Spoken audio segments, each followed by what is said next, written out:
Hello. Yaomi, if you can hear me, everything you said was not you microphone muted. Lord Jesus. Oh my gosh. I thought I unmuted Everything you myself. yes, now we can Let hear me you. go No back one and do you just my said. Did You Know in Black History. My God, I thought I unmuted myself. Okay. We're going to do the Did You Know in Black History again. Dr. Daniel L. Hale Williams was born in 1856 in Pennsylvania, where he graduated in 1883. In 1893, he performed his first successful open heart surgery, which was done at Providence Hospital in Chicago, in which he founded. He founded this hospital so Black women can study nursing and become nurses. In 1913, William was elected as the only Black charter member of the American College of Surgeons. That is your Did You Know in Black History. Now, welcome Ricard and Reverend Renita. Say hi, everybody. Lord have mercy. Y'all, I'm hot and I'm tired. Hello. Rita, you muted. Say hi to the people. How are you all doing today? We are doing well. How are you doing? I'm good. I'm having a flash, but y'all pray for me here. I am having a flash. Okay. Okay. Before we get into it, tonight we're talking about church versus state. Oh, who has? Am I echoing? Okay. No. Now, before I get into that, I want you all to know this. Slavery is on the ballot in November in Louisiana, Alabama, Tennessee, Vermont, and Oregon. That's from Hollywood Unlocked. The ballot will say whether to remove this punishment exemption for involuntary servitude from their state constitutions. The 13th Amendment of the United States abolished slavery and involuntary servitude, except as punishment for a crime. So listen, that is on the ballot coming November in Alabama, Tennessee, Vermont, and Oregon. Alabama, please be registered to vote by October 24th, 2022. Louisiana, October 11th, 2022. Oregon, October 18th. Tennessee, October 11th. Texas, register to vote by October 11th. Virginia, by October 17th. And Florida, by October 11th. I want you all people to get out there and get registered to vote. Register to vote, because this is a pivotal part of our democracy, and we need to get out there and let them know what we would like for our country. All right, here we go. Let's talk about Christianity and whether it should be part of the government. The First Amendment says, and it was written by Madison, Congress shall make no law respecting any establishment of religion or prohibiting the free exercise thereof. This is known as the Establishment Clause. Citizens are free to embrace or reject a faith and support for religion, financial or physical. All religions are equal in the eyes of the law. In 1789, Madison indicates he intended for the Establishment Clause to prevent the government position of religious belief on individuals. So, with that being said, now that we know that the founding fathers, well, one of them, did not want religion in the Constitution or anything like that. So, what are your thoughts on that? Ricard? Okay. Go ahead, Ricard. Renita, Ricard, hello? You want me to go first? You can. Sure. Yes. Go ahead. You can go, ladies first. Somebody go. Renita. Okay, so first, hello everyone. I am Renita Danielle Hill. I am a licensed and ordained pastor of the Willing Workers Outreach Ministry. I am currently serving under the leadership of the senior pastor Rosalind Harrison of the First Baptist Church of West London. I have my bachelor's degree is in interdisciplinary studies from Liberty University. Go Flames! And my master's degree is in Christian ministries. Go Flames! And I am currently enrolled in the Doctorate of Ministry program at Regent University. I am the wife of Christopher Hill. Hey, honey, he sleep. And the mother of Desmond and Destiny Harper, and the grandmother of Nia and Jaden Harper. I would also like to add that in 1885, a Civil War veteran named Colonel George Balk devised a version that read of the Pledge of Allegiance. We give our heads and our hearts to country God. One country, one language, one flag. Then Francis Bellamy, a Christian socialist and former Baptist minister, in 1892, did a revision to the Pledge of Allegiance. I pledge allegiance to the flag and the republic for which it stands, one nation under God, indivisible, with liberty and justice for all. That final revision in 1954, during the Cold War, was approved by the support of President Dwight Eisenhower. Congress passed a new bill that added the words as the official under God.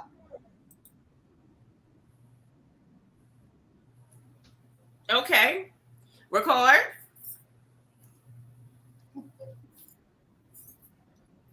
My name is Ricard Hewlett. I'm I'm like, when you gonna say retired something? from the Army. I've done a little over 20 years. Sit up. I am You go, talking. all right, go ahead. Is something wrong? You keep freezing. I said I'm retired from the military. I'm also the CEO of Sear Inc. Oh, I am? You gonna have to sit still or something, because when you move, you go out. What about now? You good? And he moves. Ricard, sit up into the thing, because when you go Hey, back, I don't know can't what's see. going on. I'm sitting still. No, come up. Come up. You can't what? Come up. It's okay. Go ahead and talk. We can hear you. Go ahead. Just your mouth not moving. Okay, go ahead. I don't know. I don't know what's going on. But again, my name is Hewlett. I'm the Army, done like 21 years. I'm also the CEO of Dressir Inc. I actually showed my company name with my shirt. And I also recently added author to my title. My answer to that first. Wait, are you ready to Go me ahead. to- Go ahead. first question? Go ahead. Believe there should be a separation of church versus state, because in America we have people from all over the world, all different cultures, and you shouldn't have one religion forced upon its people. Just like you said, Madison and Thomas Jefferson, one of our founding fathers, they said a separation of church versus state. There is no true freedom of religion. But at the same time, look at the state of Texas, which was what I'm going to focus on today. Look at the state that we're in. Basically, laws are controlled in Texas by two billionaires from West Texas. After doing some research on this very topic, so I do believe it should be separated. But I don't believe that government. I know that government can't be in religion, but religion is definitely in. But I don't. Okay. Mounting up. Now okay, wait a minute. So, Renita, I heard what you said about the one nation under God when it was adopted, and when the first amendment when it was written. What if? Okay, so you stated that you feel like they need to be separate, right? Why in Correct. America today? Why do you feel in America today that certain politicians are pushing the Christian agenda to make laws, i.e., in Texas? Why are they using the Christian, First, their I Christian want to values, say, or pushing it onto others instead of, like the First Amendment says, no religion is greater than the other? Oh, are you answering, Ricard? first, I want to say this. Oh, I'm sorry. Yeah, she had called my name. Okay. Go ahead. I wanted to say that um, a racist cannot be a Christian / Christ-like. I would like to put that out there because a lot of these things that we're about to go into, there are racist people who are controlling the narrative or these laws or bills in the state of Texas. So I just want to put that out there. And these billionaires are forcing their ideology onto everyone else. If you go back and you look at some of the past that have been done in the States, most of the people who are who win, if you listen to the words that they're speaking, Tim Dunn and the Wilkes brothers, mainly Ferris Wilkes, the things that they are saying are right out of their mouth. And for these men are, they have their own churches, but they're just billionaires. And you will hear and some of the other state senators, and by being Ted Cruz, it's getting beyond the Texas borders, and it's being forced upon the state of Texas first, their / like beliefs on us, and it's wrong. Okay, Renita. I didn't know that you had asked the first question. So if I could just go back just a little bit to talk about the very first question. First, I don't think it's a question about belief if there should be a separation of church and state. The AU, which is the Americans United Organization, they define the separation of church and state as a guarantee that protects everyone's right to practice their religion of choice, or no religion at all if they don't harm others. It's a fallacy to think that there is a separation of church and state. This country was built on a version of Christianity. All established organizations and organisms must have a principal belief. Your country, your company has a core belief. If I may, since we brought up the military and other things, from the inception, the Supreme Court has opened up every session with the cry, God save the United States and this honorable court.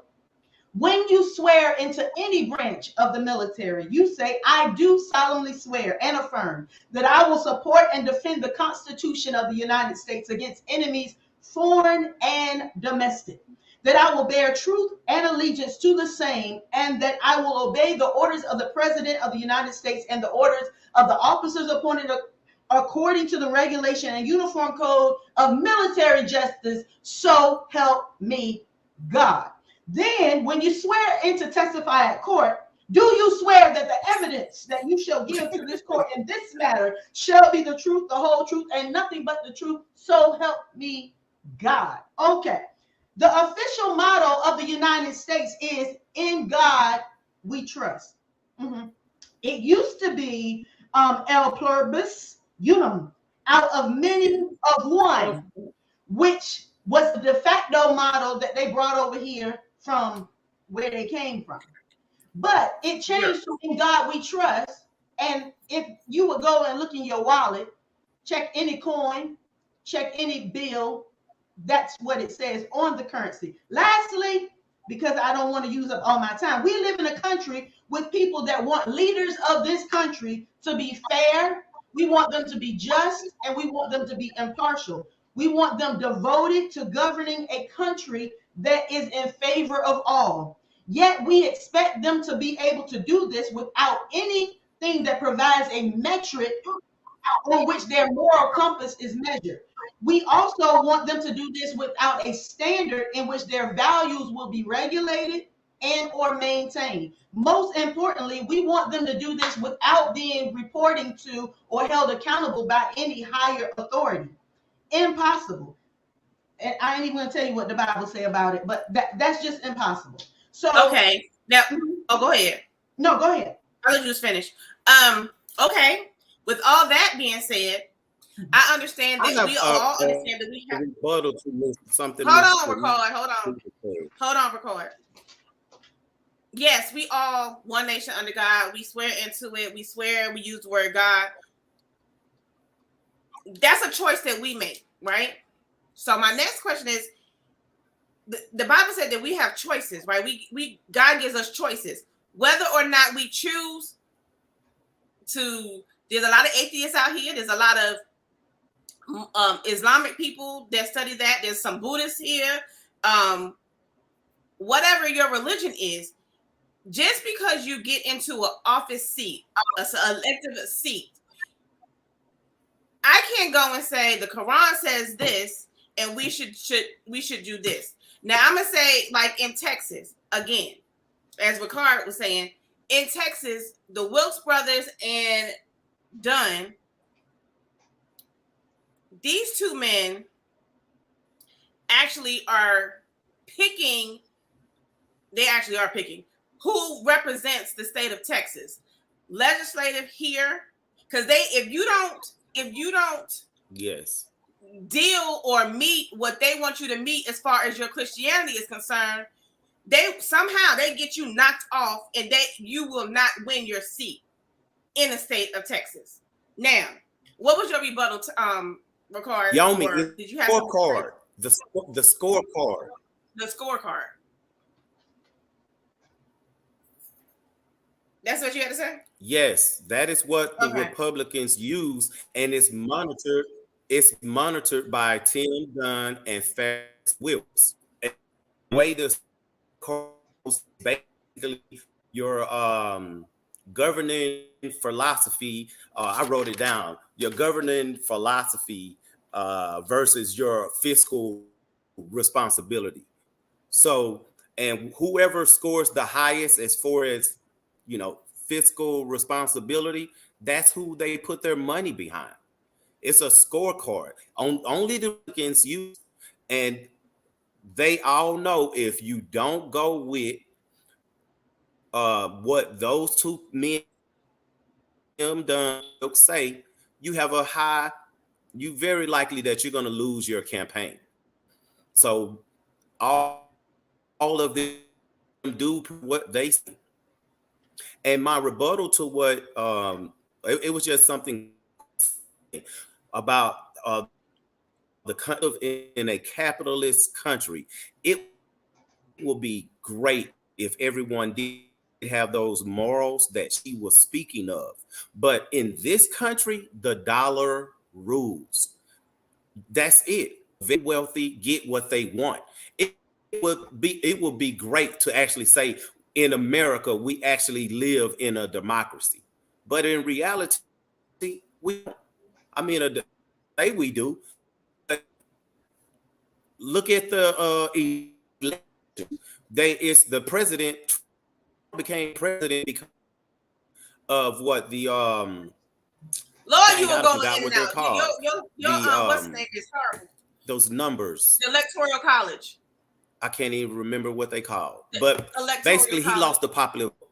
And a democracy, what the people want, that is a democracy. So I totally agree with you as far as it would be wonderful if everybody. I can't tell if he finished. Was he finished? I don't know. Go ahead, Renita. I was just saying it would be great if everybody, but everything that you dispelled has nothing to do with church and state. I'm going to change, and then I'll be back. I'm going to change my internet, and I'll be back. Okay. Now, what were you saying, Renita? What you said? I'm sorry. Oh, I was just saying what he was just speaking of. It didn't have anything to do with church and state. Greed there are people. I don't want to get ahead and discuss things that you haven't brought up yet, but greed and power hungry and pride and all that stuff, they don't represent Christianity. So just like you have black people that commit crimes, you have Christians that don't represent Christ. So we can't put every body in one little lump, because that's not a representation of who Christians are. Okay. Now, with that being said, I wish he was here to finish his statement because I can understand nothing he was saying. What do you feel about? Oh, he back. Hold on. Wait a minute. Hold on. Are we back? We good? Is that better? Yes. Hallelujah. Okay. Good God. Okay. Hey, I'm sorry about that. I don't know what's going on with the internet. But what I was trying to say, the Electoral College, is what I was talking about earlier. You know, if it wasn't for that, if we lived in a democracy, Hillary Clinton would have been the president. We lived in the democracy, we wouldn't have all these changes that are going on now. It's these Christian beliefs or Okay, let me stop Christ-like. you right there because you're gonna get hit. So, in the state of Florida, y'all know Governor DeSantis. In Texas, Governor Abbott.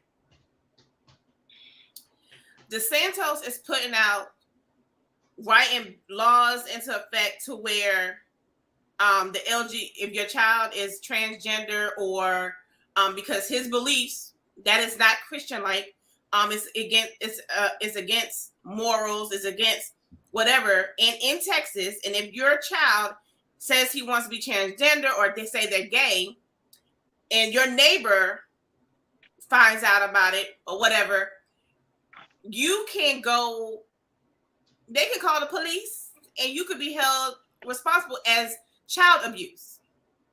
Whoa. Right? So how can that be? One, let me just say this, because even though we're talking about church and state, everybody has a right to privacy, right? Correct. Okay, so why would a state try to get into, like they say it's immoral, it's against the word, which technically homosexuality is, man, whatever, we could get into that all day, but why would you put laws like that in place? Because that's going against, isn't it, going against what that person, the family's moral compass or their choice should be, right? I wouldn't say moral compass, but what their choice should be. That you right. Oh, I'm sorry. Go ahead, Miss Renita. No, go ahead. I want to tear y'all both up with 2 pieces and a biscuit. So go ahead. Oh, it does. To me, the very thing you just talking about is a reason. Again, there should be a separation of church and state. I personally don't believe that children should be allowed to have their sex changed or all of that. I think that's something they should come to as, you know, when they're grown. Their parents, I think they're too young to make that decision. But I'm totally for pro-choice, with people do what they want with their body as adults. But by them implementing those laws, those are Christian laws, and I just don't think that they're right. They're pushing their beliefs onto others and making it a law, and you just have to take it and deal with it, and it's not right. Brittany says sin is a sin, so if they do that, other things that should be put into place. I don't understand the rest of that comment, but sin is sin. She's saying, yeah, sin is sin. That if there's a law against the trans, what you were just talking about, then there should be a law against other things that are also sins. Okay. And let's see if this worked. I was waiting for this one. I had set it up for the okie doke. Can you put that in the show? Okay, so since we're talking about our rights, this trans, because we could go to the trans children that are being attacked, that are also attacking others, the ones that are falsifying that they're trans so that they can go in the bathrooms of various other people and attack them, abuse them. Or we could just look at the adults, because we said let's just talk about the adults. The adults of this transgender male, well, he's a transgender woman that was put into a women's prison and impregnated two other prisoners, two other inmates. Two women. So when we start playing around with where we're saying the first thing we say is the government shouldn't be involved. The next thing we say is, why isn't the government protecting us? Why aren't there things in place to protect us when things start to happen to us, when it's on our front door? So the issue that I have with the thing about I'm gonna take this off, okay? Okay, yeah. The things that I have about the laws are when you look at a Christian politician, since we're talking about government, let's look at a Christian politician and let's look at a Buddhist politician. When that Buddhist politician makes laws, when that atheist makes laws, when the Islamic politician make laws, no one is complaining and saying they're making laws based off of that. When a black person makes a law, we're not complaining saying they're making this law because they're black. We complain when we don't like what is being implemented. The thing about Christianity is not about how you feel. It's not about if you agree. That's why the Bible tells us, lean not to your own understanding. That's why it's a suffering relationship, because you have to put your needs away from that. Let me ask you a question. Everybody here was in the military. So why is it that you couldn't commit adultery without getting UCMJ actions? Why is it that if you are a married soldier, you could not be caught, whether you were separated or not? You could not be caught with someone else because that was punishable under the Uniform Code of Military Justice. We were okay and we submitted to that regulatory guidance. But we don't want those type of regulatory guidance in our life. The problem with that is we have people that begin to run rampant. And though we say it's uncomfortable, somebody has to make the rules. And if you are a person of belief, you can't turn your belief off because you're a politician. A teacher can't go into the classroom and say, "Woo, thank you, Jesus." Why not? But a lesbian can come in the classroom and be lesbian. A transgender can come in the classroom and be transgender. Why do we put the limitations on what we want Christians to exemplify, but we don't put those limitations on others? That's all I'm saying. If I'm Islamic and I want to come in there with my hijab, is that how you pronounce it? Hijab, yeah. Do that. If I'm Buddhist, I can celebrate those holidays. If I'm Jewish, I can celebrate them. But if I'm Christian, lo and behold, everybody want the Christian holidays, which are not Christian holidays, but we want those holidays. But we don't want to acknowledge the belief. Now, hold on. Back up. Let me get to. I understand what you're saying. You're right. We don't question Buddhism, Islam. We do question Islamic sometimes. But that goes to my other question. Should prayer be back in school? Right? And this is Yo-Yo. Should prayer be back in school? Yes. That's just me. However, I have to think about the children that don't believe in, who don't pray. But I remember it was a time when if you were praying in school and you didn't want to pray or that wasn't your belief, you wouldn't pray. You would just stand in silence. It was a choice. Again, I don't see nothing wrong with choices. But when we start, again, like in Texas, I have to, because I'm here, I live in this crazy state. You know, because this is your belief. Now you want people on my neighbor across the street, if they found out my daughter is gay, to report me to the police and get me in trouble because that's neglect and child abuse. How? Right? I understand children under a certain age, they can't. And first of all, at 7, 8, 9, 10 years old, I didn't know I knew I was a girl, but we experiment with everything. not all, but some. So why would you put a mother or father in a position to have their livelihood or their child taken away from them because their child is gay? Go ahead, Rickard. I was going to say something about what she had said. You said a politician, you can't expect a politician to separate his religious views when making laws. That is exactly what they're supposed to do when making a law, because they elected by the people. It should be, these laws should be what the people want. That's what our whole country stands on, right? It says democracy, but we all know it is not a democracy. Also, you're agreeing with these Christian views, so that means you're against abortion. So does that mean you're against a woman having the right to say and do whatever it is she wants? You want ahead. Absolutely. Absolutely. Absolutely. Hold What? on. Absolutely against abortion. Hold on. Absolutely. Pause. Pastor Moore says we have come to the conclusion: do we want to please God or to please man? Now, to the question that you said about abortion, I am against abortion. However, let me go ahead and put that in there. However, in a case of rape or incest, I feel, this is my belief. I said I was going to talk about my belief.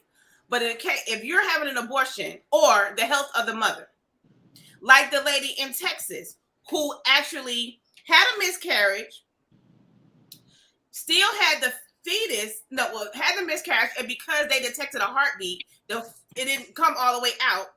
Because of the law that they put in place, she could not have the DNC to have an abortion. The fetus died in her. She became septic, was put on a ventilator, and died.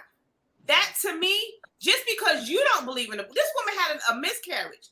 You have to get the rest of the fetus out, or she's going to come septic and die. Why would anybody want somebody to suffer that? Regardless of what your religious beliefs are, why would anybody? Then let's think about the woman in Louisiana who is pregnant, found out her child has no skull, and the doctors told her it's best to terminate because your child is going to die. But because of the law in Louisiana, she cannot terminate her pregnancy. So she is carrying around a fetus that is unhealthy and that may kill her until she has an abortion. She has to actually go out of state to get an abortion. Now, I'm not sure about that law in Louisiana, but if Texas was to find out you went out of state to have an abortion, and they find out your nosy Danny over there tells you, can get in trouble for that. Again, how can we separate that belief from our state government saying that we can't do that from a person's health? Because most Christians, I won't say that, because these Christians making laws don't have what I like to call common sense.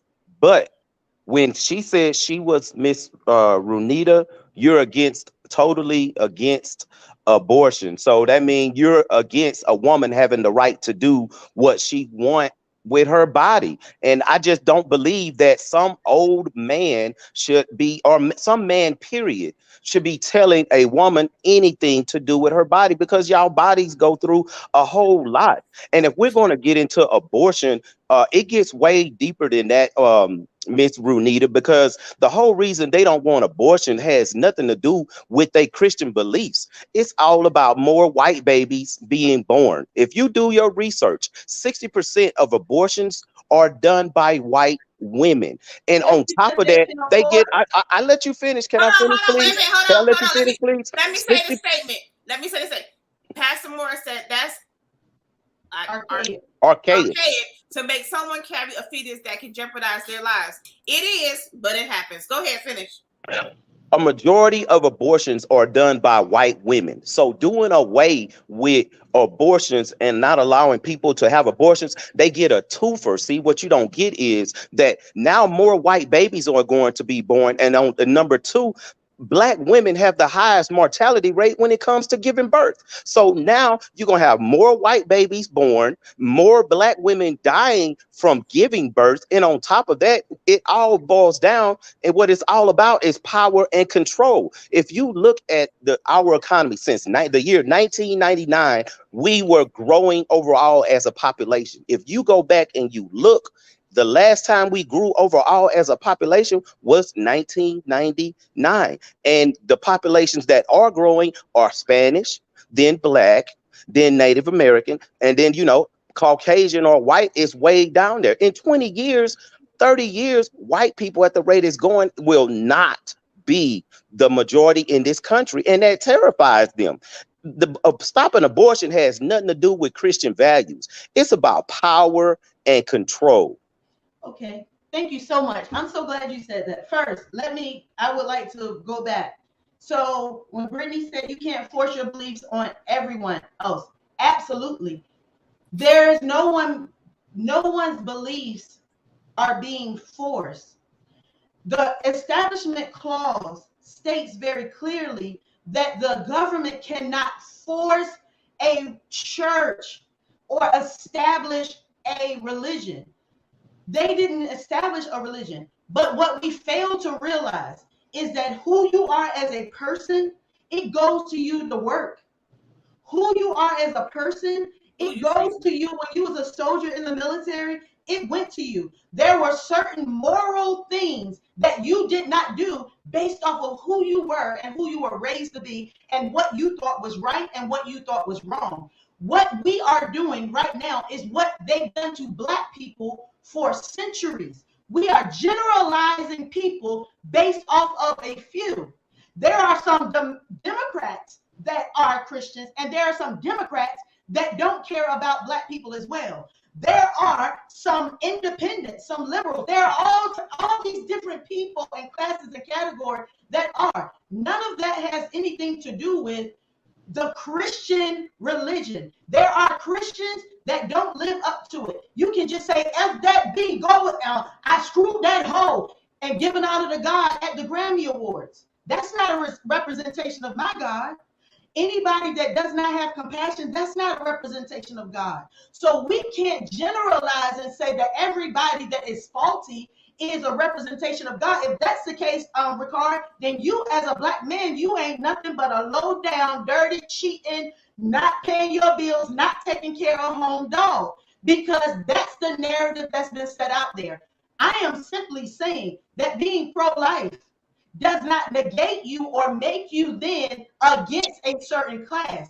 I can be pro-life as a Black woman that supports, because I am a believer of Jesus Christ. I can't believe in the giver of sustainer of life if I'm willing to give life, whether that's abortion, whether that's the death penalty, whether that's murder, whatever the case may be. In saying that, what programs are we putting in our own community if we know they don't take care of us, so that we can help those Black mothers? Because yeah, the statistics show that more white people are having abortions, but check the Black market. How many Black people are having abortions? It's just not being documented. How many Black people are out here doing things to cause themselves to abort? On top of that, why aren't we teaching moral principles and telling our girls to keep their bodies? Why aren't we telling our boys to keep their bodies? Why are we still saluting and promoting music and entertainment that tells us that we need to show everything we got, give up everything we got, you only live once, but then mad at the system that say we can't have abortions as birth control anymore?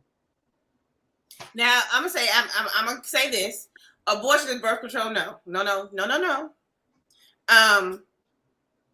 So my question now is, Renita, do you believe, as a Christian, that if a mother, like the instance of the lady in Louisiana, or the lady in Texas, abortion is wrong?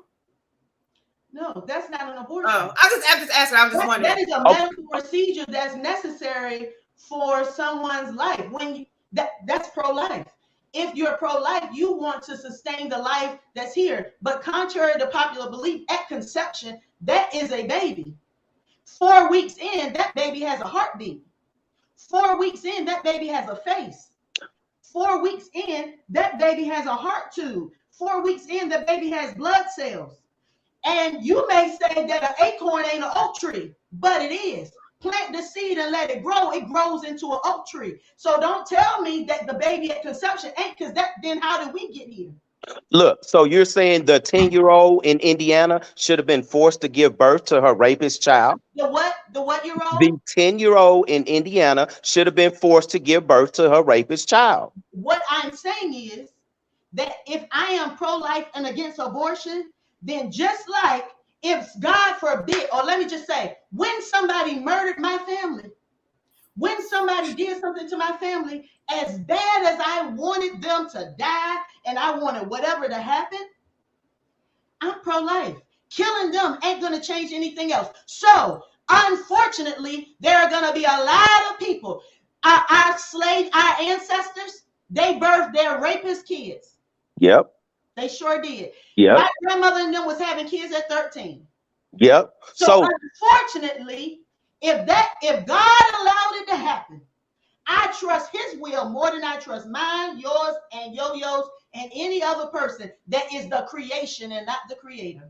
So you basically, without actually answering my yes or no question, yes. You agreed with it. Yes. Yes. So you believe that God could have stopped that rapist from raping that 10-year-old girl? No, I believe we have free will.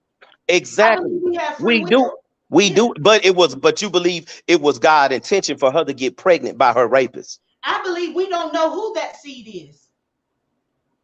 I believe we don't know who that seed is. You ask me my opinion, you can't get mad at my answer. I'm not getting mad. But I just call bull crap when I see it. Right. But that's from your worldview. How is your relationship with God? Look, first of all, I'm not a religious person. Very spiritual. I'm not. Religion is. What is the difference between what do you mean? Wait, first of all, because religion was created for monetary purposes. That's my belief. Right. I do believe in God. I am pro-life myself, but at the same time, I have common sense. I have common sense. And I look at the bigger picture. When someone is trying to spoon feed me something, I'm cautious about what they trying to, put into my body. So I'm gonna read and I'm gonna do a little research. But for me, for someone listening at you live and die by what you read in the Bible. That is it. Relationship with God. Yeah. I have a relationship. See, I'm not spiritual. I am a spirit that has a relationship with the Holy Spirit. I have a relationship with God. So my relationship with God is bigger than the Bible, because the Bible don't tell me how to live in 2022. So yeah, I do. I will put my relationship. I choose him over my husband, over my kids, over my job, over all of it. So when he tell me that I was wrong for committing adultery, I was wrong. And I had to pay that sin. I had to pay that wrath. When he said that because I got divorced and remarried and it wasn't because of adultery, that I was wrong, I got to pay that consequence. The blood will be required in my hands because I committed a sin. So my sin ain't no greater than nobody else's. If you sin or the person that raped that child sin, they're going to pay. But the consequence of that sin is a baby. No. That baby don't have nothing to do with it. No. Hold. Okay. Let's bring it back. So to recap, we're gonna recap this real quick. You're saying, Renita, that if I was raped, I get pregnant, it was God's will. We don't know who that baby may be. That's not what I said at all. That is basically what you said. That's a lie. First of all, if that's the case, then everybody that got cancer, that's God's will. That is a lie. God does not put sin on us. God does not tempt us with sin. Okay, so God we got pregnant. That's a person's free will. evil, hate, and man trusting their own conscience and common sense is what leads us to sin. Hold on. So if that man chose to rape this 10-year-old girl, and in the rape, she conceives, and she goes, and first of all, it's traumatic, right? That's something mental. So now she's going to be mentally messed up because someone she trusted raped her. It was her uncle or somebody like that. Raped her. So now, because of, let's say, your belief or the politician belief in her state, she shouldn't have an abortion. She should carry this baby to term to live this traumatic experience all over again. How do you know that? How do you know what? How do you know that that's going to be her lot? What you're saying from no, I'm just asking a question. That's all I'm just asking. I'm saying, but how do we deduce that because this young lady was raped that she can never overcome it? Because as a rape victim, I have. Wait. She can overcome it, right? I'm saying what you're saying. I'm saying I understand what you're saying. I just can see. Okay, again, I have a question for her, Yomi. Yomi, I have a question for her. I couldn't see my daughter, 10 years old, being raped and then going through the process of having her rapist baby and having to deal with that. Because now, let me caveat with that. In some states, the laws are the rapist can petition the court for custody, or someone in their family, i.e. Texas and Florida, in their family can petition for custody of that baby. Well, there you go. Hold on. Let them carry the baby. Let them have the baby. Don't have an abortion. Wait a minute. Let me finish. Or because her mother wants her, or they want to have an abortion, they can petition the court to stop the abortion because they feel that she needs to keep that baby. Now, they can stop it, but they may not want it, but they want her to keep it. They don't want her to put it up for adoption. Right? Look, that's crazy to me. Look, I'm not trying to talk about your beliefs, but that is crazy to me. And Yomi, you missed on the number one thing when you talk about the trauma of reliving her rape by having her rapist baby. She's 10 years old. The trauma her body will go through. You believe her body is developed enough to carry and deliver a baby? Back in the day, 9-year-olds were having babies. I don't know nothing about that, but back in them slavery days, they was having kids at that age. That's sad. Why? They were right, and so that brings me to my other. Hey, let's bring them back. Hold on. Pastor Moore says, "Would a child be a constant of her trauma?" I don't know. We don't know because how am I supposed to know? I don't know if this is going to be a constant thing of her trauma. But that's the perception that y'all are giving. You're giving the perception like she can never overcome. So what baffles me is, so how did our ancestors do it while still in slavery, while still being beat on a daily basis, kids ripped away from them? How did they then overcome it if we can't? They didn't have a choice. They didn't have a choice. Okay. But don't we supposed to live in a democracy which is governed by the will of the people? Democracy has nothing to do with the relationship of Christ. Oh my! Okay, hold on. Look, okay, you're saying it's the choice, right? It's their choice. It's her choice. It is her choice. That's where we come in. That's where it's like. But the only reason why I say that because these laws are being passed off of how they feel as far as their Christianity is concerned, right? But there are also laws. The law is. I'm talking about in Texas. I'm talking about my state. I'm talking about my state. You're talking about one state. That's not the only. I'm just saying, not just my state, Florida too. But I'm going to talk about my state right now. Right? There's a law that's because no abortion in case of rape, in case of the health of the mother. Incest. That to me, just because your belief, how do you know their belief? Huh? How do you know they're Because doing when it they solely get up because there of and their they belief? talk, and when I'm talking, I listen to this thing this man said today, and he said, it is our Christian belief. Mm-hmm. That's what he said, that we govern Can you our pull that state. up? Ricard had it. Can you pull it up? What? Where he said it's his Christian belief. Was it what was it? What's his name? Oh, you talking about Ferris Wilks?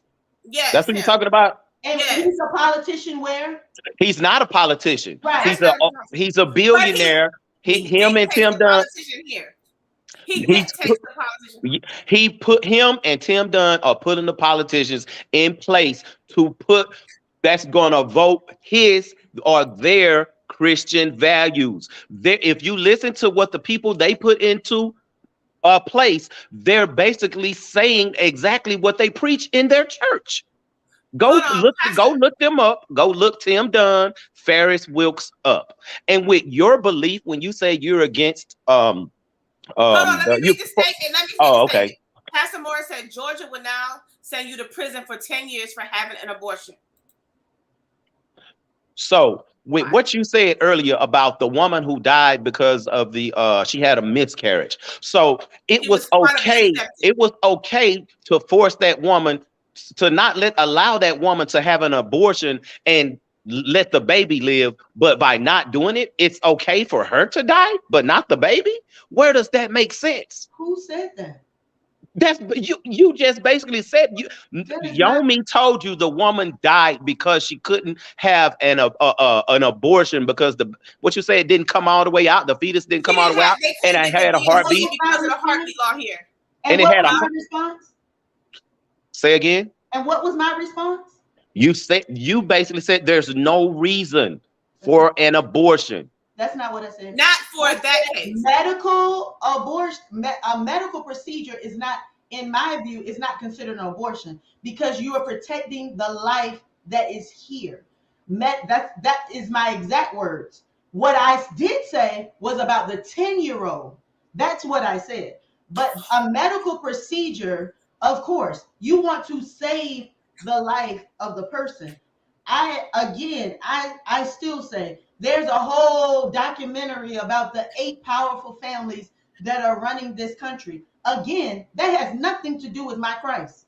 That has nothing to do with Christianity.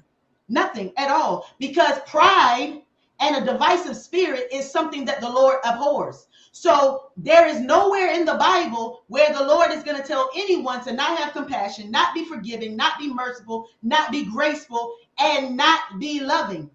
Nowhere in the Bible can you say that. So anyone that does not act in that way is not. He does clearly say that thou shalt not kill. We can dress it up however we want to. But at the end of the day, thou shalt not kill. You said it, Miss Runita. You said it's nowhere in the Bible does it say this and this. But everything, no matter whether it's the Bible or a book, it's all open for interpretation upon who is reading it. And the powers that be that are reading it and pushing these laws, their interpretation goes totally against what you're saying. I understand your God, but see, they think they're serving the same God, but at the same time, they're interpreting the literature totally different from what you are saying. That could possibly be true. It's not good. It is true. That could possibly be true. But what we do know from the documentary that that Yo-Yo had was that there is a different version of the Bible that excludes all of liberation. It excludes all of Exodus. It excludes all of freedoms. It excludes all of that. So there is a different version of the Bible that people will use to satisfy what they want. 2 Timothy tells us that there will come a day when people will they will abhor sound doctrine. They will hate sound doctrine and will chase whatever their itching ears want to hear. That has nothing to do with God. God has nothing to do with the fact that somebody's taking his word and misusing it. We did it all the time in regulations in the military. We do it all the time at our job when we will steal a pen and when we will take some paper clips, when we will steal a stapler. We do it all the time. So just like they're wrong when they do things at their job, the difference is their job affects more people. We do the same thing. But see, what you're saying, you're right, but you're saying your God and their job and all of that. The thing is, we don't have these billions of dollars, and we can't force our beliefs, our ideology onto someone else. You can talk to your church, you can affect the way that they think, but these people are infecting the masses, which is making America a big melting pot between the racism, progressives, and these, to me, I call them crazy Christians. It's gonna be another civil war in here because it's just something that I see cannot be. It's just gonna happen. It's gonna happen. You keep saying it, my God, my God, my God. I totally believe in your God.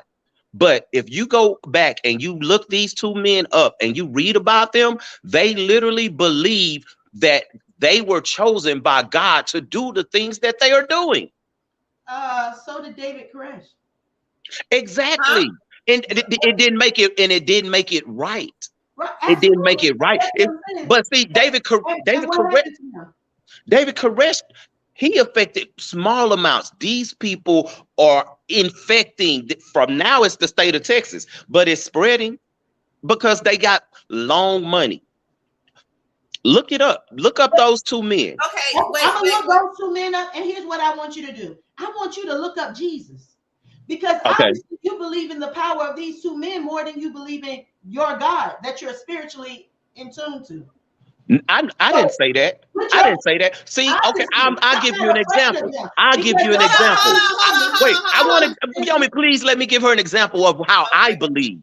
This is how I'm gonna give you an example. You may pray if you know someone is going into surgery. Ooh, Lord, please let them make it out of this surgery. See, but if I pray, I'm gonna pray, Lord, guide and steady the surgeon's hands. Because see, if that surgeon's hand is not steady, he may make a mistake. You see what I'm saying? Because people make mistakes all the time. You just said it's about choices and this and this. Mistakes happen. That's the difference between the way you and I see God. That's not, because that's exactly how we pray. Because I believe that the fervent and effectual prayers of the righteous availeth much, which means I believe that everything that you want to happen, you pray and you ask God for specifically. But at the end of the day, at the end of my prayer, Lord, not my will, but thine will be done. Because I will never want my loved one to die. But Lord, if it be your will for this to be their last day on earth, not my will, but thy will be done.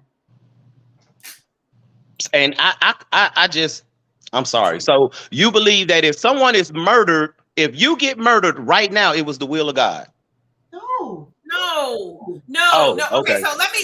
Okay, I just wanted to. That was just a question. That was the question. That was just a question. It's not the will of God, but the person that did his sin. That was his choice to do his sin. God already knew it was gonna happen, right? Okay. He didn't say go out there and kill Joe Block. No, I just wanted to. I was clarifying what she meant by what she said. That's all. I was done. I just wanted to make sure that's not what she meant. That is it. Now, the Fourth Amendment, 5th, 9th, and 14th Amendment, they all coincide with privacy. Now, with the government, the Miranda rights, right? That was taken away. Right, that was one of the rulings on the Supreme Court. I forgot what it was called, something, but it was. Hold on, let me pull it up. Excuse me. That was so they don't have to read you your Miranda rights. I'm not saying this in every state, but in some states they're implementing it. You can go and you can't appeal a ruling if you feel your counsel, your counselor, your lawyer didn't do anything effective. You had ineffective counseling. Ineffective counseling. Yeah. How is that? Why would that? How can I put this? How is that not? That is not fair to Americans, right? And just like some states have laws now put in place that you got to be 8 feet away from the police if they're arresting somebody, right? And a lot of officers are offended because they don't want to be recorded at all. Yeah, those racist officers or dirty officers, those are the ones that don't want to be recorded. The good officers don't care about that. What does that have to do with Christ? Hold on. So now that's something to me. When you say to me, you're saying, when I think of people in Christianity, everybody has their free will, and I'm gonna use Florida for instance. DeSantis over there. He doesn't want you to be Mirandaized, right? That he think his belief in his law, whatever, you shouldn't be Mirandized. Mirandized. That's it. I couldn't get it right. You shouldn't be Mirandized. And he has said something the other day because of his belief. He felt that having, what was it?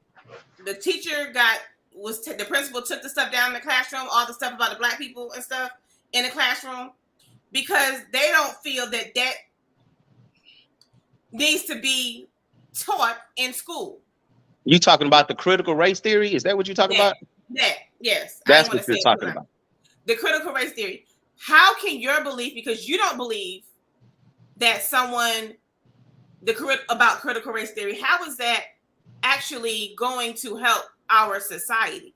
Like, I believe a lot of things that I do, the reason why I do the Did You Know in Black History is because we are not being taught about too much of anything when it comes to Black history. Black history is American history.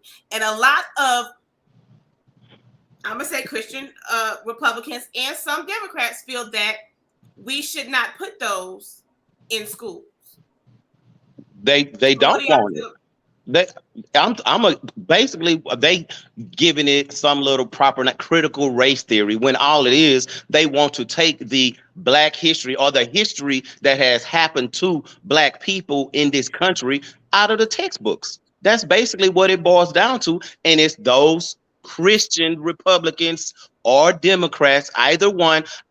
Look, both of them are hypocrites, but I would never vote Republican just for the simple fact I'm a person that care about people other than just myself or just the few. I care about the many. That's why I could never be a Republican, because I agree with some Republican views. But critical race theory, they don't want that just for the simple fact it teaches the history that was done to Black people in this country. That's basically what it is. And they don't want that. They don't want that history taught. Look, I had a child tell me that her teacher told her that you shouldn't vote for Biden or the Democrats because the Democrats took away women's rights. I said, what? Now we all three of us here know that that's a lie. That is a lie. Says they want to remove the foundation of the country. They do. They're going in reverse. They making America great again, like back in the 30s and 40s when white men were in control of everything. I'm sorry, Christian white men. There's some Black men that believe that. There's some Black men that believe the same thing. They're idiots. But critical race theory was taught in law school. It wasn't taught in high school, elementary school. It was never taught in middle school or high school and stuff like that. It was taught in college, one as an elective and in law school. So it was a white Christian man who who started the critical race theory, put it out there because he wanted to control what people were thinking when it comes to Black people and their stuff. Then in Texas, and I didn't know that until this year, Texas writes the textbooks. The state of Texas writes and votes on the textbooks that be distributed out to the country, even though they don't even know there's textbooks out here. And they wanted to take the word slavery out and put in involuntary. I know what you're talking about. It's involuntary. God dog it. I can't think of. It's been so long ago. I know what you're talking about. I was like, why would you, in your beliefs? And these were some of, and the people up there said in their Christian, because of their belief that Blacks weren't slaves. So what do y'all think about that? I think that's a fallacy. Yeah. Definitely not true. Yes. No, what y'all are saying is what I'm saying. So you don't believe that? You believe that Blacks weren't slaves? Come on now. Oh, No. okay. Don't mute me real quick. No, absolutely not. What I'm saying is, okay, everybody that's voting, and so every senator, every governor is Christian. Come on, stop. No, of course not. No. That if you listen to your narrative, that is what you are saying. The people that are voting, the people that don't want the voluntary servitude is Christian. They Christian. The people that the critical race, they Christian. Come on, stop. The white guy who said it. What is done to Black people? You're doing exactly what is done to Black people. But see, you look. Interpretation. The lady out of Minnesota, Umar, or I think that's her last name. Her last name, right? She's a Muslim, if I'm not mistaken, right? Right. There's not enough of her to actually enforce any change, but there are enough white billionaire Christians or rich people to force change. It's all about numbers when it comes down to it. What about the white Christians that are sitting on the January 6th committee? How do you feel about them? What about the white Christians that are fighting for gun control? What about the white Christians that are fighting for voters' rights? What about them? I'm all for all of that. So I'm all for all of that. Don't kill the masses for the few. That's not what I'm doing. I am my whole the whole time I've been talking. You going in and out, Renita. You going in and out. The whole time I've been talking, I'm only talking about. I've been saying two names mainly, and those two men are affecting the masses. Because they're just in Texas, but you have to also look at when we look at certain things that's being done right now in this country, right? Lauren Boebert, is that her name? Yeah, that's her name. Lauren Boebert, out of Colorado. And I'm trying to find it, and I wanted to bring it up, but I saw it on one girl posted, and I can't find it. But she was talking about Esther, and I'm like, how you take the book of Esther and put it to drugs and abortion and all this other stuff? You're taking something out of context. Everybody, like you said, interpretation is the best way, right? Let's say we were to build everything that we do off of our faith-based government. If we have a faith-based government, regardless of what your Islamic, Christian, whatever, you're faith-based, do you believe that would be better for this country or worse for the country? So you're saying if it was faith-based, all religions don't have faith. Are you saying that basically everybody had one faith? Is that what you're asking? No, I'm asking, like, let's say you like Umar. What is her? Umar. Yeah. She's Muslim, right? Yes. Her husband is not. He's Jewish, I believe. So let's say you take the Jewish religion, the Muslim religion, the Catholics, and everybody just say, we believe in this. Like, that is the basis of, we know there's a God, we believe in God, we know that he is sovereign, we know this, that, and the other. And we know he would want this, and this. If they were to base the government off of that, would it stand or no? It wouldn't. It wouldn't, because for the simple fact, it goes back to the almighty dollar. That's what stands in this country. This is a capitalist country. Whoever has the money controls whatever goes on in this country. I am not against all Christians. That's not what I'm saying. I'm against these rich billionaire Christians, and I'm focusing on Texas because I know it goes on in other states, because like Yomi said, that's the state that I'm in. They're forcing their Christian and their interpretation of the Bible onto everyone, because they're paying for and seeding people who's going to do their bidding, who's going to do what they want. I'm not against all Christians. I'm just against the ones who use that money to influence the masses. That's all that I'm saying. Because everything is open for interpretation. Your interpretation of the Bible, I could go along with you, but their interpretation of the Bible, no. They talk about some dark stuff. Look them up. Like, for real. Do you believe the country can recover from this ruling of Roe v. Wade? Absolutely. Let me give you some specifics. Before you do that, let me put what Pastor Morris said. That's the same thing that Constantine and King James did, regardless of how they were living. Exactly. Man, we can't. Man, see, hold on. I'm sorry. He could have stayed with Constantine, but I just don't. King James? King James was he was messing with little boys. That's what he's saying. They said the same way. But they lived a whole different life. Oh, I didn't read this whole thing. I thought he was giving them props. I didn't read the whole thing right. Oh, okay. I want everybody to watch this show called.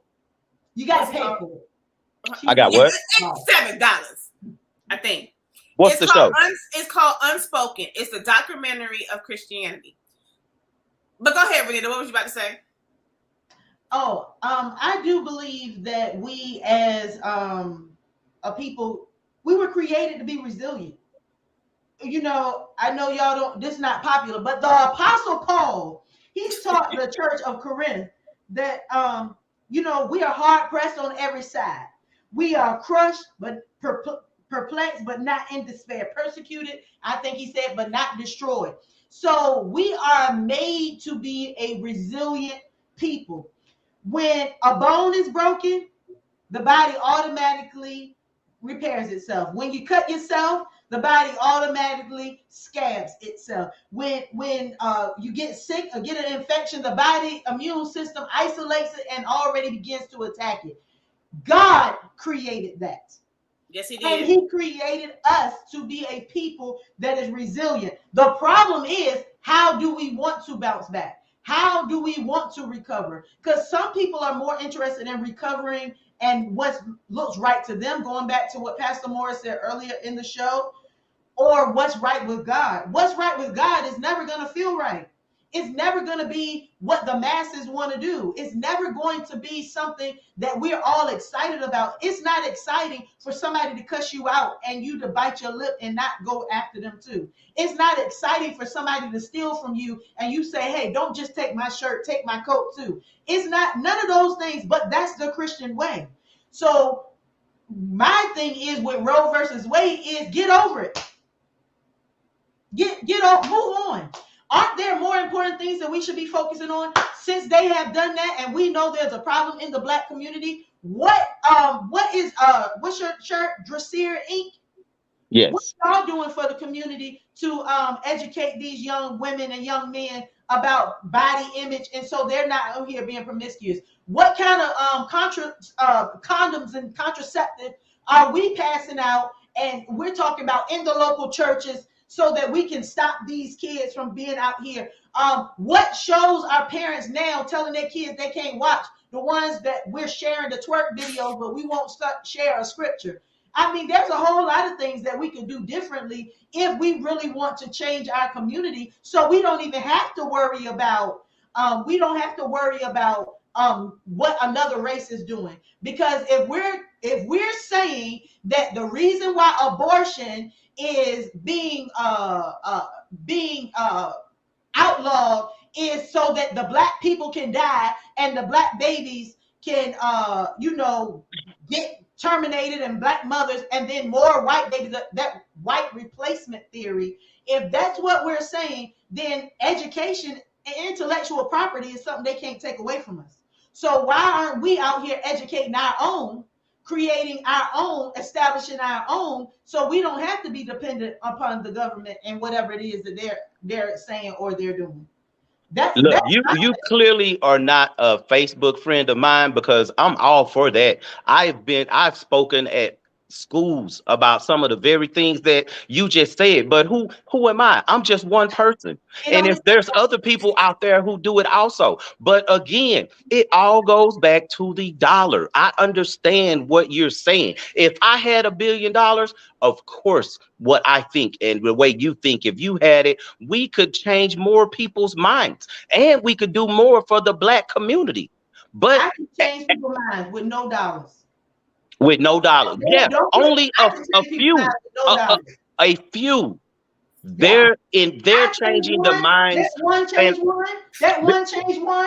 That one change. How you think it happens?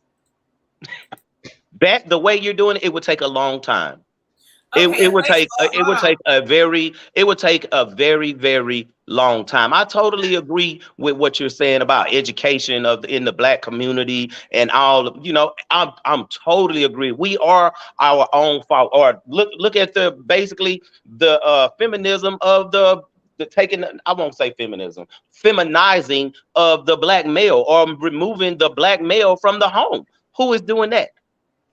Who is doing that? I mean, I agree with everything that you just said, but a Facebook user says the man have us trained to hate ourselves and not help each other. I have no idea who that is. I just use Roe v. Wade because that starts the precedent with what else is on the agenda of the Supreme Court coming in October, right? Well, it seems like Clarence Thomas is the only one that's preaching all the other crazy stuff.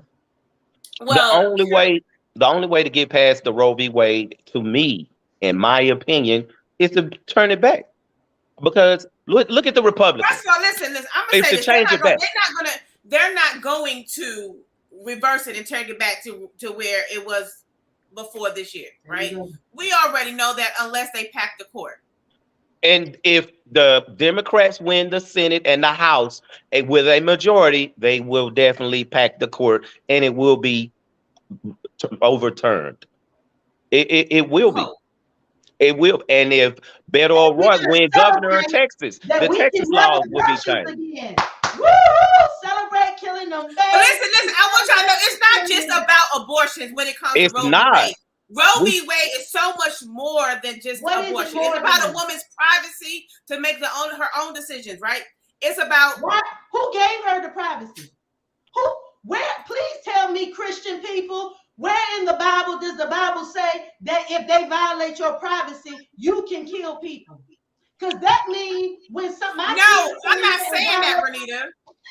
Look, you said first the parents have to start being parents and stop trying to be their kids' friends. Amen to that.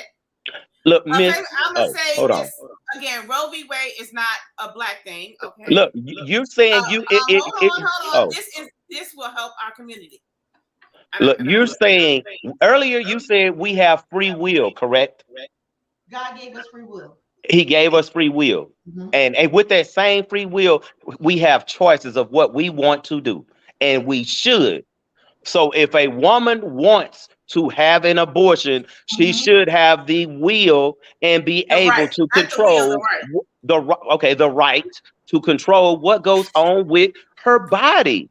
If she wants to be judged, like you say, the people who commit these things, if they want to be judged on Judgment Day, that's up to them and their God. Let them deal with God then. Why can't they deal with God when their time comes? But you believe that there's charges to be made for them. It's not right. This is what I want you to do tonight. We ain't even going to talk about abortion. I want you to go to 7-Eleven. Y'all got 7-Eleven in Texas? Yes. Go to 7-Eleven. Get you a knife.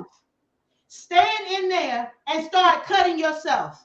Okay. Start cutting your body all up. See, don't they lock your black hind? Oh, excuse me, your black hind up, cause that's your body. You got the right to cut yourself, but I guarantee you're gonna end up in a mental institution just because. But that doesn't make any sense. That makes no sense. There is a way that seems right to a man, but in the end, it will be death. Just because it's right, just because you can do it, don't mean it's right. We right for who though? Right for who? Can I finish? Okay, I'm sorry. Somebody said we brainwashed to believe, right? What if we are brainwashed? They have brainwashed us so good that we oppose right. Because if you do watch the documentary, Christianity came from Africa. If you do, once you start to realize and learn where Christianity was born and raised, and then if she would allow me to share to you very quickly. Go ahead, baby. Hold on. Let me see. They are afraid that of the brownie of America. Statistically, them white chicks are getting them the most. He talking about abortion. Yeah. If they continue, they will be the minority. That's true. It's true. They are afraid of that. Okay. Go ahead. Abortions. People, Google black people getting illegal abortions. They are. So we can afford abortions. We're the ones that's suffering from illegal, and they was legal. We are the ones doing illegal abortions. Our people are dying having illegal abortions. Go ahead, Renita. Black market contraception, Plan Bs and all that other stuff. That's what's happening to us. Yeah, they don't want their girls to have legal. We ain't paying for legal. We doing the hanger and the other crazy stuff, the slip and slide, the throwing down the steps, all of that kind of stuff, the drinking. Look, it's public knowledge. No, you're right about it. But my whole point of it is the reason they're stopping it is to keep their power. It's really not about abortion. That's what I'm trying to say. It's really not about. It's so that they can keep their majority or prolong the inevitable. Because America the world started off as a brown place, and it's just reverting back to the way it was in the beginning. And it really and truly, it's the will of God. Is they can do whatever they want, but it's going to happen. Just a simple fact. Pastor Morrison said the Ethiopian Bible. But they still will not take down the Plan B pill. I don't know what I used. Okay, I'm gonna put on what you had up here, Renita. Go ahead. I just wanted to say very quickly, if you look at this is the population. These are African countries where you can see the Christian population 90%, 70%, all of that. On 6 out of the 7 continents, the religion is Christianity. 6 out of the 7. These are the populations. The only place is Asia where we are not the majority. But 6 out of 7 of the continents, Christianity is the religion. So I just wanted to say that. So it is, when we keep saying it's bigger, it is bigger than just the U.S.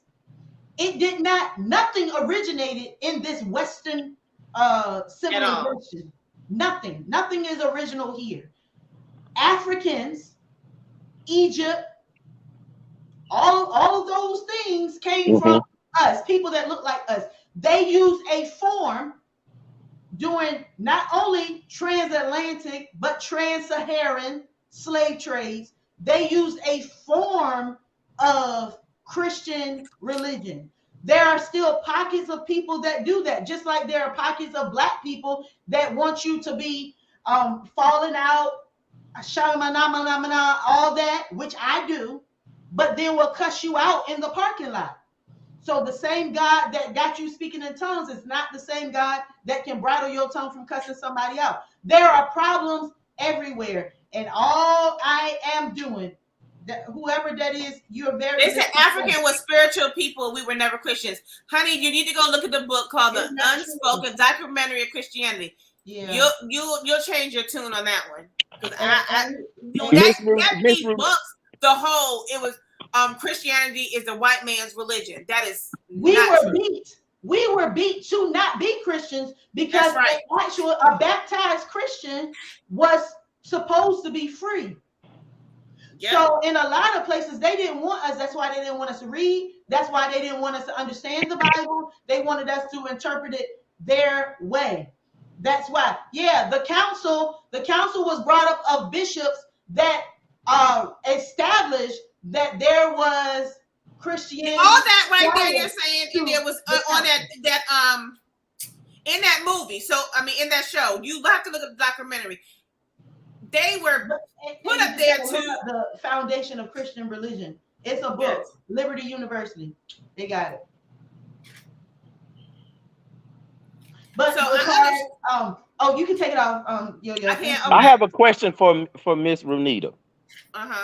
So and I don't want this to be. I ain't trying to say anything about your God and all of this. But do you, with your beliefs, you totally into the Bible, you believe that a slave and their master can serve the same God? I do. How? Just like I believe a murderer can be a Christian. Look at the documentary. I don't know who you are, Facebook user. I don't know who your name is. I believe a slave and a master can be, and I'll tell you why I believe that. Because just because a person believes in a thing does not mean that they submit to a thing. There are a lot of people that are Christians. A lot of people that believe that Jesus is the Son of the living God. They believe he hung, bled, and died on the cross. They believe that. But that don't mean they live their life in accordance to the will and the plan of God. You know what I mean? And my true belief is that anybody that would enslave another person could not have a relationship. They might know him, they might date God, but they didn't have a relationship with God, because he clearly tells you not to. What they are trying to turn the language to that y'all was talking about in Texas, the involuntary servitude, that is what the Bible is speaking about of Christians. When people owed money and things like that, they had to work it off, and they became their slaves and all of that stuff. They had eunuchs and all these kind of people. Yes, I believe that two people can be of totally different and still have believe in God, but having a relationship, no, because there's no way that I can truly have a relationship with God and be nasty to my husband. But see, that's the thing. These people are calling, or those people that we're talking about, they're calling themselves Christians. Right. Just like the people that broke into the Capitol was in there praying. Does that mean they're Christian? Those are the people that I'm talking about. I'm not talking about you and your Christians. Right. I'm talking about these crazy Christians and their beliefs, their interpretation of things. These basically, they're mainly white. We all know that. And it's the males. Yeah, it's some females. I'm trying to say it in a nice way, I guess, but I'm just not going to say it at all. Don't say it in a nice way, just say it. No, I don't want to be too. I don't want to be too extreme. Well, y'all just talk. Brandy says that people took bits and pieces of different cultures and made it Christianity. Who took bits and pieces of?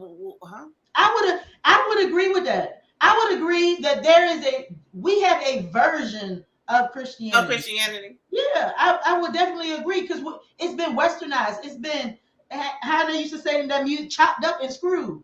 It's been all different types of things have been added and taken away.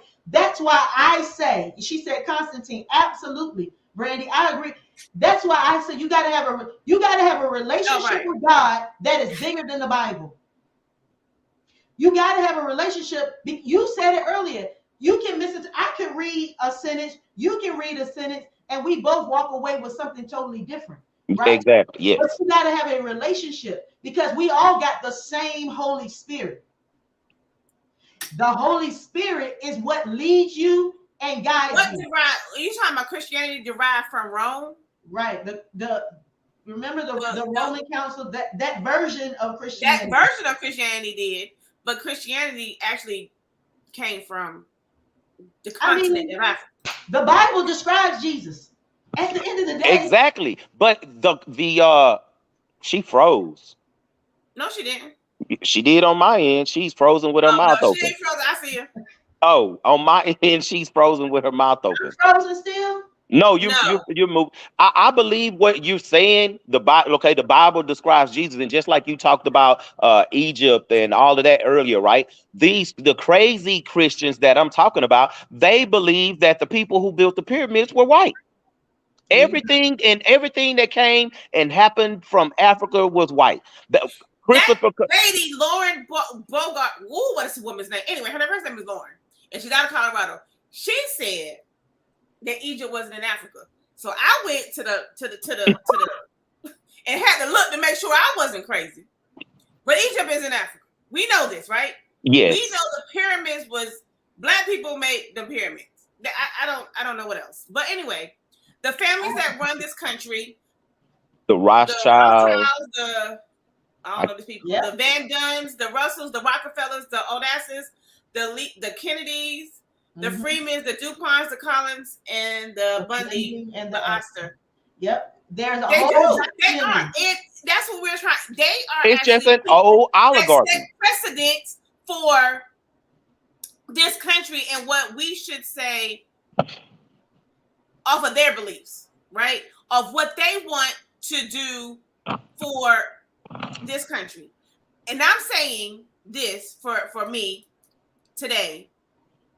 Vote for whatever your moral compass is, whatever you believe in. You have to go and vote for whoever is doing what's best for your people. Or for you. Whoever it is, Republican, Democratic, Independent. It shouldn't be, I don't want to say Christianity, but it should be Christianity. You should believe, if you believe, because like I said, I don't believe in abortion. That's me. That's my belief. That's Yomi's belief. I can't tell Renita that my belief is that you shouldn't have an abortion if it's affecting your health, right? Because her health is more important than that baby that's not here, right? But because of some Christian beliefs, the baby has a heartbeat, so you can't have an abortion. But we call it a DNC, right? When you have a miscarriage and they got to get the rest of the fetus and everything out, it's called a DNC. It's that medical terminology that some doctors say is still an abortion. So that's right. Either way, huh? I was saying that's right. It's a whole documentary on those families. A whole documentary that will tell you all about those families that's running this country. Again, that don't represent Christ. They not just running the country, they running the world. Yeah, they run the world. If this country, believe it or not, we don't acknowledge it, but this country pretty much runs the world. We pretty much dictate the flow of the world. Now, there's some people that's coming up against us, that's fighting up against that, but we pretty much determine how things are flowing in the world. For now, for now. But if you look, China owns a large part of this country. I can promise you that. And that Agent Orange chump, when he was in there, he would sell his soul for money. And if people believe that him and he didn't sell some secrets and kiss old boy over there in Russia's butt and give him some of our secrets, they're crazy. They're in disbelief because he did. Oh yeah, Man, I ain't gonna get into that because that has nothing to do with today's Randy topic. said, once you entangle the mess of Christianity, you will find that it's not Christianity. It's a combination of religions and ideas designed to keep structure. Hey, I still think religion is evil. Is what? Religion in What? itself. I think it's okay, maybe evil is not the What do you word. mean when you say religion, though? Because look, people literally kill. People die over their religion, right? They fight. Look over in Palestine and the Palestinians and in the Israel. They've been fighting for hundreds of years about Ma'am? religion. Yes. During your, I just want to make sure that you're the same person, because you know the other person was like, I want to make sure that you're that same person. When you introduce yourself, did you say that you spent over 20 years in the United States Army? I did. Okay, so may I ask, did you sign up to play hopscotch? No. Pity pat? No, but I did. Oh, okay. I was just wondering because, yeah, that's religion. What?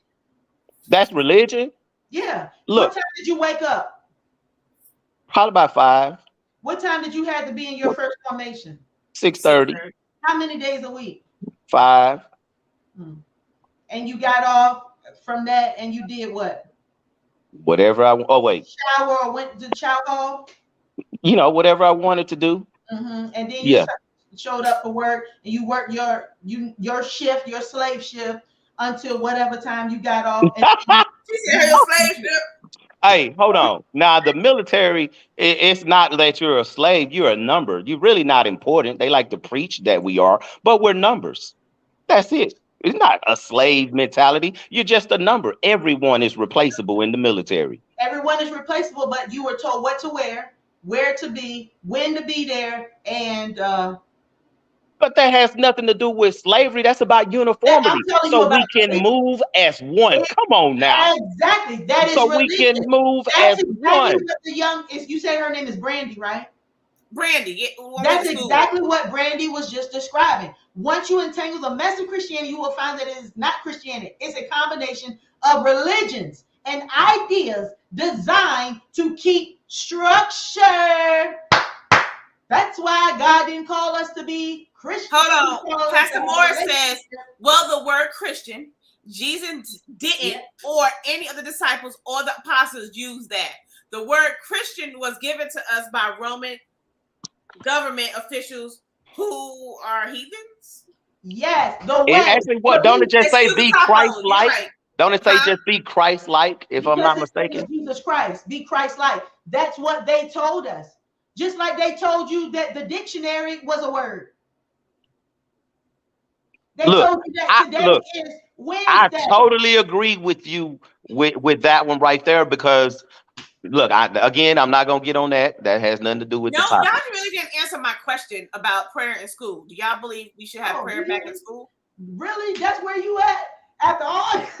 Yes, because I want y'all to answer that question.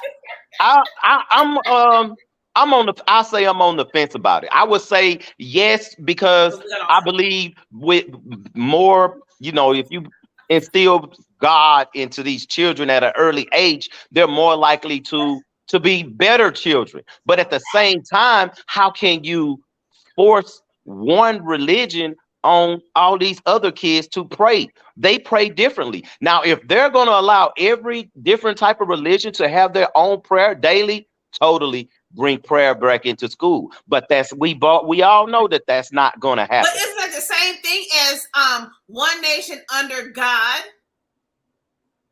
Yeah, but is it going to happen? What if they don't believe in a God? That's why they say I affirm in court sometime and stuff like that. Or when we're swearing in for the military, the different religions, they don't say that. They'll say I affirm or something like that, if I'm not mistaken. We all say under God. So help me God. Religion is not what believers have. We have a relationship. You're right. We have a relationship. God, go ahead, Pastor. We are one accord. How can two walk together unless they agree? Hallelujah. Yes. She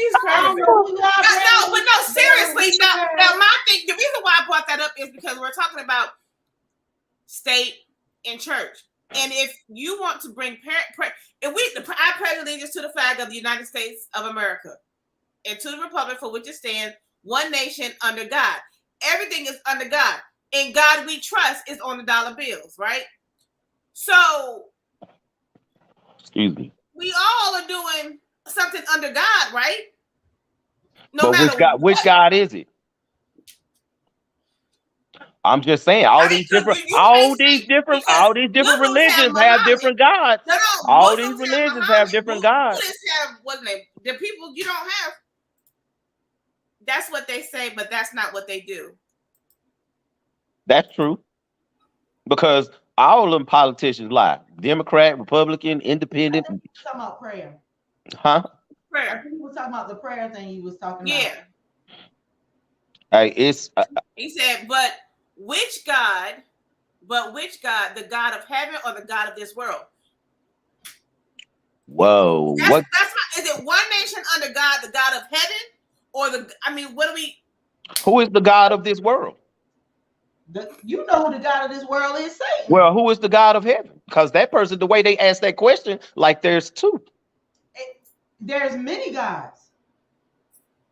Your car might be your God. Your spouse, your car, your spouse can be your God.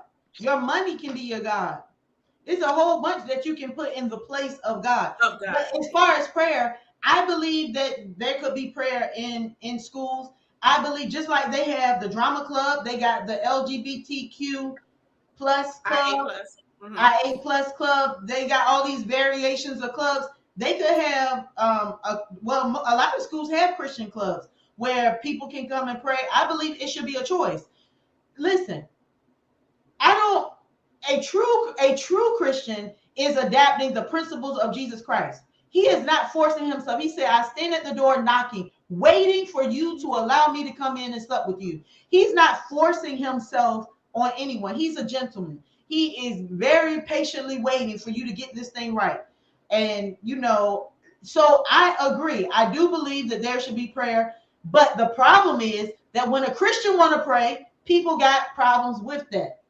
That goes back to what I was about to say. When that football coach got on the football field in prayer and started praying, they went to the school board and said he can't pray no more at the school. Well, he can pray, but not on the football field. Why not? Why can't you pray and cover your team with prayer?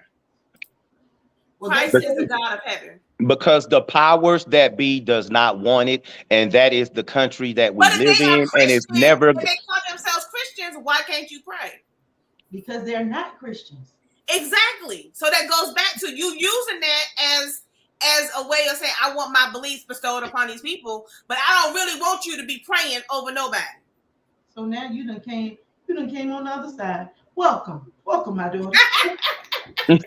I'm playing. I had to play both sides tonight. I had to play both sides tonight. But my thing is, to me, I would love to have prayer back in school.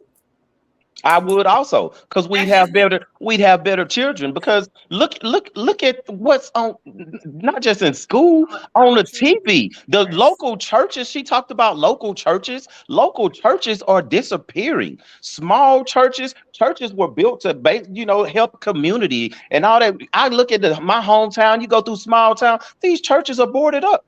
They falling apart. Why? Because religion. The government not quote unquote not supposed to be, but then you got all of these pastors who's coming up, who's rich, who's changed their tone. I mean, but again, that's another topic. That's another topic. I mean, because there are churches who are getting subsidies, or I won't say churches, I'll say people in charge of churches getting subsidies from the government, quote unquote, to do their bidding. How until maybe 10 years ago, how often did you see a black preacher agree with some of the Christian values of white men? Of these white Christians? How many? But now I seen it majority of my life. I've been in church, not saved. I've been in church all my life, a lot, because we think we arrive once we cross over. That's the goal. Once you cross over, once they accept you, you're somebody. And that's what the problem is. That's why what pastor is saying,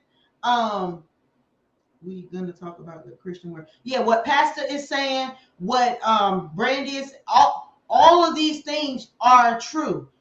We label ourselves as Christian because that's what is said here. But I tell people I have a relationship with God. I'm not just a Christian. I'm not just a Christian. A lot of these people have the brand of Christianity, but they don't live the Christian principles. Their lives are not patterned behind that of Jesus Christ. So that's what I'm saying. You will have a whole bunch of people that will say whatever it will get them views, whatever will get them agreements, whatever will get them likes. Black pastors, 25 of them was sitting right there with President Trump. Yeah. Yep. Wasn't it 25 of them? Yeah. I mean, you got one right now that has demonized. I mean, she said some raunchy stuff, but has demonized Beyonce. So where's the grace and the mercy? I mean, you got people that saying all kinds of stuff. My God, when he was presented somebody that was in sin, I ain't never see him abuse them. I ain't never see him expose them. I ain't never see him degrade them. I didn't never see him brutalize them or any of those things. And that's all I'm saying. There's a lot of people that have the brand of Christianity or Christ or whatever they want to call it. But there's not a lot of people in those positions that y'all are describing that are truly living their life for Christ. Because you can't sleep at night and you know you've done somebody wrong. There's a conviction. There's no condemnation for those that are Christ Jesus. Yes, but the Spirit will convict you. And the Bible tells us you shall know a tree by its fruit. Yes. Brandy says, listen, y'all Christians, these folks killed under the banner of a white God Christianity, which is far more significant problem for blacks because we were never Christians. Pastor Morris says, say Yomi and Evangelist Renita, we're going to talk about the word Christian. And most of them don't even have ministries anymore. Right. Talking about. I ain't want to say that, Pastor. No, I agree with what you're saying. I agree with what she said and said it earlier about her God and these people calling themselves Christians, but not living the Christian life or because they can't. So let me just say this. Let me put this out there. I am pro-life, right? I ain't going to lie and say nothing different. I am pro-life. I believe that everybody had to pick a side. Okay? We doing a show. Everybody had to pick a side. I am pro-life, but here's what my Renita's personal belief is. I believe that God is merciful. I believe when I sin, when I make a mistake, whatever that mistake may be, that he is so loving that he will forgive me of that.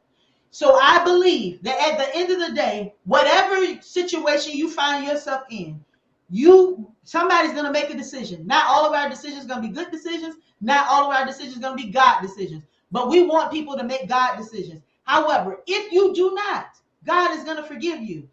When people are trying to herd people, they will use religion, they will use education, they will use finances, they will use whatever they need to use to get people in line.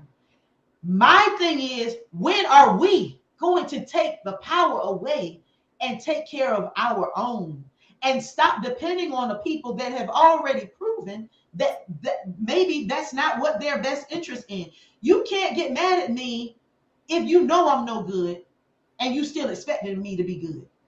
At some point, it's your fault because you still putting faith and trust in me when you know I'm no good. If we know there is a system that may not be set up with our best interest at heart, then God gives us, you said it, common sense, but he also gives us discernment. He said, don't keep casting your pearls before swine.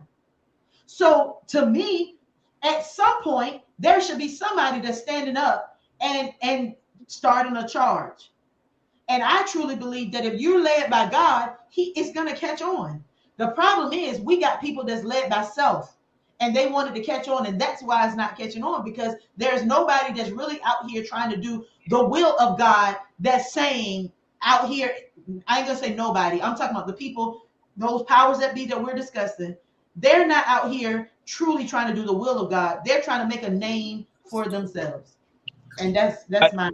I mean, I have to agree with you on Yep, 2 Timothy 2. I have to agree with you on that. When it oh my God, why did you open the door? For the powers that be. We are not 2 Timothy 3. When you have people that are doing it for their agenda, not for the nation's agenda or for what Christ represented, then why are we still putting these people in place? That's the question we got to ask ourselves.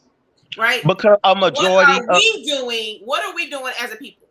Right? What are we doing as a society to make those powers that be understand that we, the people, want, if you're going to be saying Christian, but you're not being Christ-like, then I don't want you in office, because you're condemning things that you don't need to be condemning. You're doing things that don't. Sorry, I don't know who was calling me. What was I saying? Because I lost my train of thought. Oh, I understand. Oh. Go ahead. No, I understand what you was trying to say, but she and you are both right when talking about it. What are we doing as a community? To me, the back when we were strong and the message was getting out to our community as well as Black people, is when we as families, that's our power base. But see, the Black family, once our great grandfathers and great grandmothers and grandmothers and all them started to pass away, we became individuals. We more worried about ourselves than our, not just my wife and my kids. What about my cousins and this and this and this? They say it takes a village to raise a child. No. Now mothers are doing it by themselves. That's what's, you got to be a strong Black woman. You don't need a Black man in the house, or you don't need a man in the house.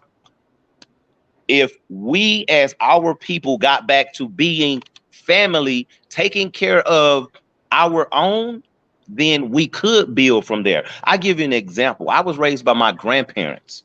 And I grew up on a farm. We had pigs, horses, cows, all of the above. When the family, it was my grandfather. I had my Uncle Roosevelt, my Uncle Jimmy Lee, and my Uncle Adam. When the 4 families wanted beef, a cow was killed. And the beef was split up between the families. When we wanted pork, a pig was killed. You see, and all the families would come out to where we were to divvy up the meat after everything came back from the slaughterhouse and stuff like that. That's gone.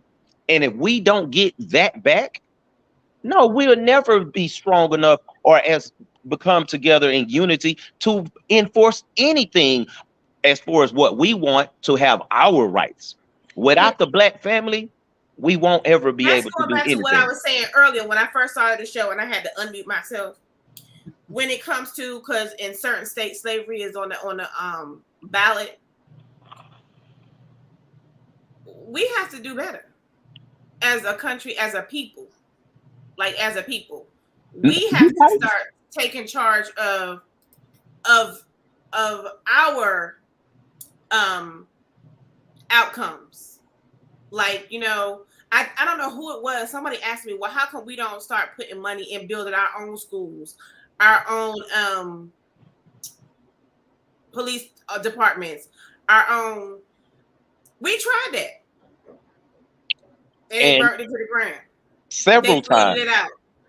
Because I'm gonna tell you this, and I will say, why everybody is trying to be a boss in families are being lost. Yes. Can I say real quick?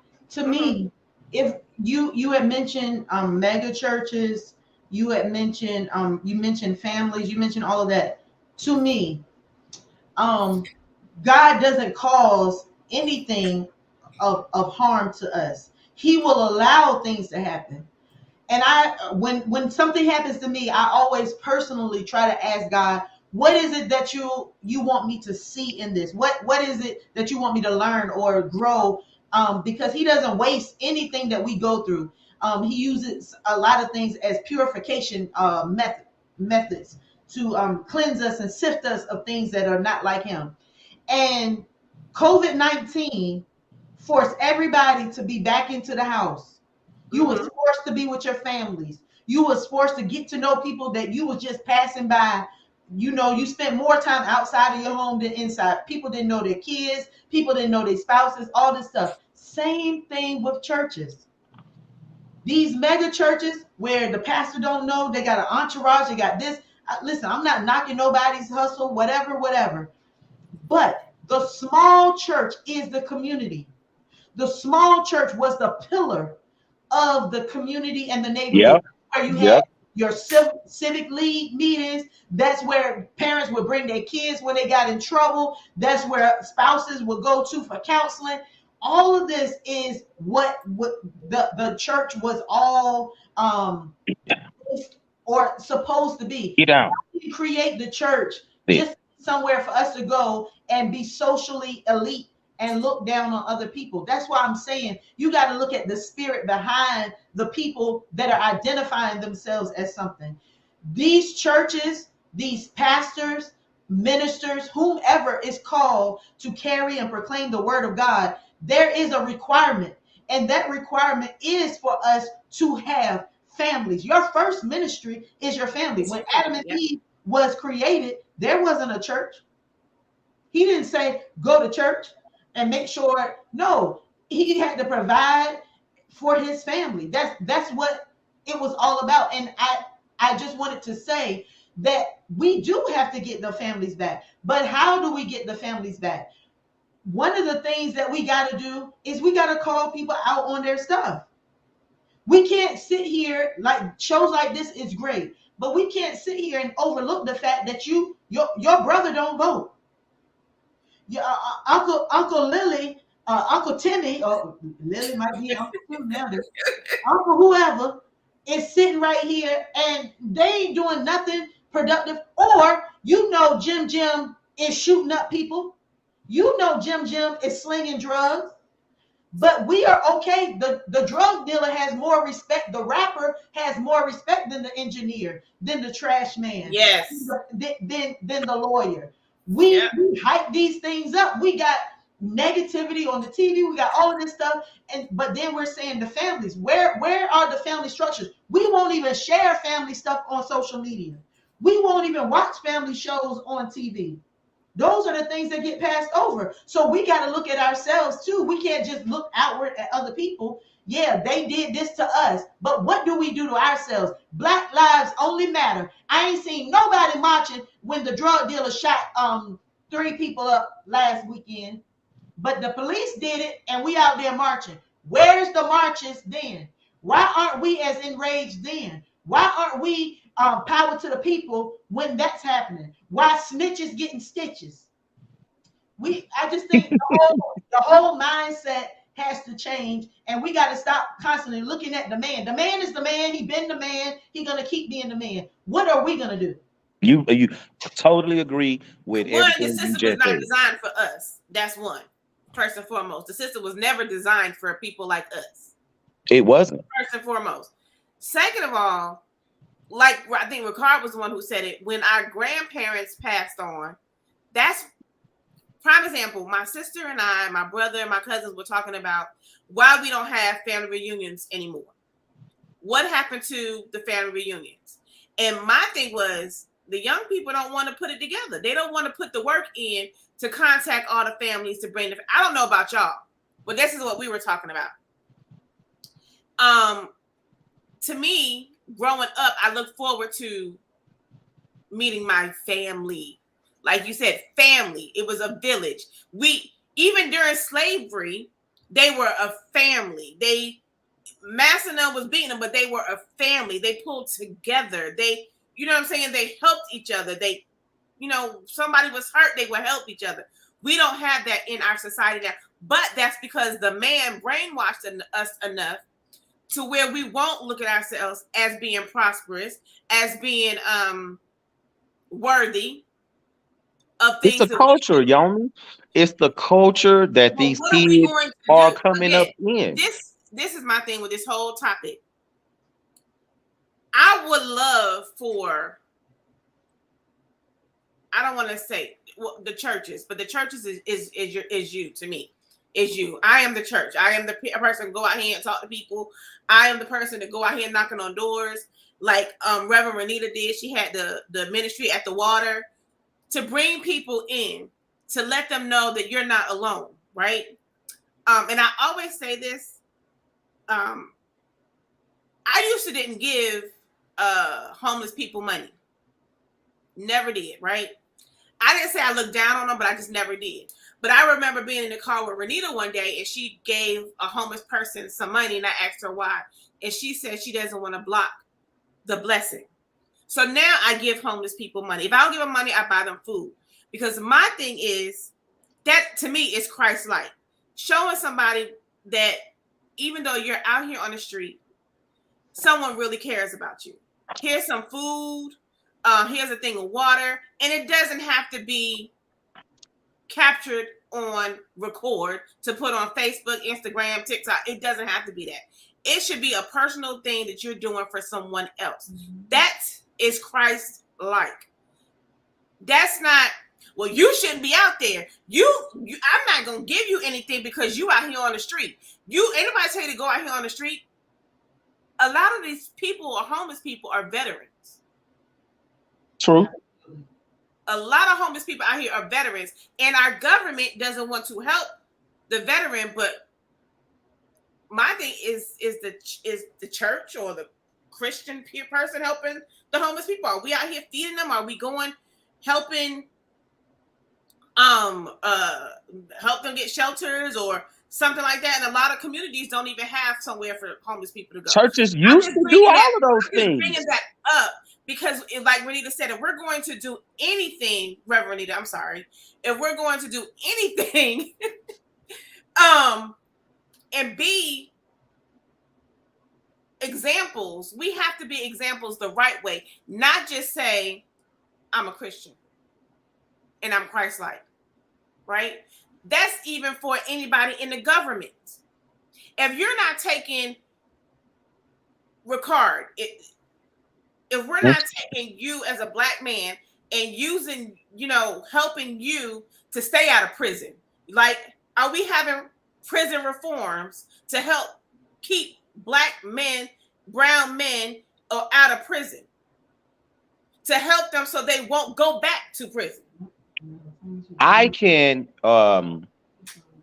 say something about that, and it's what I said earlier. It's the culture. When I was coming up as a child, I literally believed when I was in high school that I was supposed to sell drugs, graduate high school, and go to prison and live in and out of prison the rest of my life, because that's what the black men did before me. I literally used to believe that. And I think about that now and all the time, and I say I was stupid, but that was the culture that I was in. And it's the culture that a lot of black young males are in. That's all that they know. They don't have someone there to teaching them that, or telling them that it can be different. And that is the problem, because people that do, some, I won't say all, but some don't want to listen because they think they already know. I want to read this statement that Pastor Morris said. Jesus said, when I was hungry, you fed me. When I was homeless, you gave me shelter. When I was naked, you gave me clothes. He said, if you done this to the least of mine, you done it also unto me. Yep. If we can treat people, no matter what position you are in, and think about how Christ treated people, then we would be a better nation, a better people for that. We get it wrong. Like we get it wrong some days. And it's okay to be wrong, but admit when you're wrong. Admit when you have done a mistake to your neighbor, to your friend, to God. I mean, that's what he tells us to repent, right? So we have to start looking. I was reading this book, White Rage. That's what got me on this whole political thing when it comes to religion and state. And in this book, it talks about, I know we're running over and I know y'all have to go, so I'm going to try to hurry up and wind this down. Because people were doing things out of evilness, I'm going to say they were evil, but they were saying that they were Christian and they were superior to Black people. They called them Negroes back in the day. That we shouldn't have anything that they have. They did everything as far as political to keep us suppressed, right? But back in those days, it seems to me, when you think about people that came up, the NAACP that was out there on the ground, going to people, helping Blacks, helping, minorities get what they need, going out to help them vote, register to vote, going out, taking them to the voting sites, to the voting polls, getting holes down and stuff like that. They were doing it for the people, regardless of what the politicians said, regardless of how they was trying to make these laws to suppress them. They were still going out doing it. Why is it that we are not doing the same thing today? Right there. That's it right there. It's money. I know y'all keep saying it's like an echo, but that's what it all comes back to. Look, as a child, I'll give you another example. It was a guy, I was a kid, I don't remember his name. He was running for something in Polk County, and I had a cousin, I won't say his name, but he got me and my other cousins and gave us a couple dollars to go out and pick up people to go vote for this specific white man because he was paid to do that, and then gave us a little bit of money to go pick up the elderly, to go pick up people. Hey, we'll give you this, or we'll do this for you. We're going to take you to the poll, but make sure you vote for this person. I literally was a part of that as a child, not even knowing what it was until I got older. I didn't know what I was doing, but in this day and time, it has to be happening on a bigger stage. Absolutely. You see what I mean? So morals, to me, that's what it all boils down to. Morals. And instead of people are being ruled and controlled by money instead of their own morals. Money, power. Huh? What you say? Morals. I can't hear you. Where do you get morals? You say where? Mm-hmm. It's taught to me. I believe the way that my morals and what I believe in was taught, how I was raised. Yes, ma'am, or no, ma'am, or open doors for this person, whether they're older, whether they're white, whether they're Black, to be nice to people, to treat people. Etiquette? Huh? What you just described, is that morals or etiquette? Well, I guess it's more etiquette than morals. Mm-hmm. Okay. Because morals are based on something. How do you know whether something is right or wrong? That depends on the person, I guess, or what you're taught. I mean, ain't that right? Nobody's born racist. It's taught. Absolutely. I totally agree with that. A Christian person that is a racist, but truly believe in God. But you don't have a relationship with him, because if you had a relationship with him, the Spirit of God will tell you that, it's going back to that. But I just wanted to say, and then I'm gonna shut up, because I looked at the clock. I'm like, is that 10:42? Yes, that's what I'm saying. Mad at 5 a.m. in the morning. This is such a good show, Yo. Such a great show. I really enjoyed myself. I got to do some banter with you guys. I loved it. Yes, it has to be something put in place again. Okay, let me start reading the comments. I get so excited. But I just wanted to say, you had mentioned like family reunions. Ricard had mentioned, I mean, everything. I totally agree with everything everyone is saying. I do believe that the reason why we're not having a lot of family reunions now is because people simply can't afford it. People can't simply afford to gather together. I mean, think about it. If gas is $4, when gas was 85 cents, you know, like Big Mama could get a whole pot and feed everybody. Now people are struggling to feed their own families or whatever else because most of us are living beyond our means. We're living outside of what we got, one stream of income. We're underpaid, overworked. I mean, you know, you got all of these things, and then on top of that, we don't know our family, and that didn't just start with us.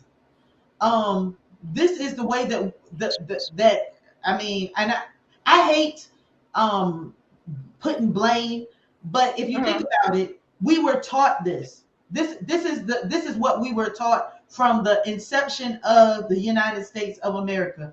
When slaves were brought, they would have a family. Families would be stripped apart. Now they go to another plantation and they start a whole new family. So that was something that was taught. Then the feminists didn't start with Black people. That wasn't a black woman's movement, but that was something we bought into because we were a lot of single parents because families were broken. Then crack cocaine. You can thank your local drug dealer for that. Crack cocaine came in and destroyed a lot of but here's my thing. Now, listen, I got a security clearance. I don't want no problems. I love my job. Okay, let's put that out there. Hold on. That's that. You told me I was a slave for that earlier. Listen, call me what you want. I gotta eat. I'm just joking because the Lord provides. Jehovah Jireh. You get mad, you just get mad. However, the CIA dumped whatever drugs they dumped, right? Right. But it was me. It was somebody that looked like me. They gave it to somebody that looked like me and was okay with killing it because they would use the saying, they're going to get it from somewhere. My thought, why did I be me? If you're going to do that, and the same thing I say about burning Dollar General and the local pharmacy. Why you hurting us? You want to burn something? Go about 3 blocks up, turn to right, and then go to the left. Burn over there. Don't burn over here. Right. They don't care if we got a pharmacy. They don't Hey. care if we got a grocery store. If you're going to do crime, be smart. You know, that's the old me. I have been redeemed. Praise the Lord. I'm just saying. I just feel like all of these things have played a part in the destruction of our family. But nothing did us like drugs did us. Because people would destroy their kids. People would sell their kids.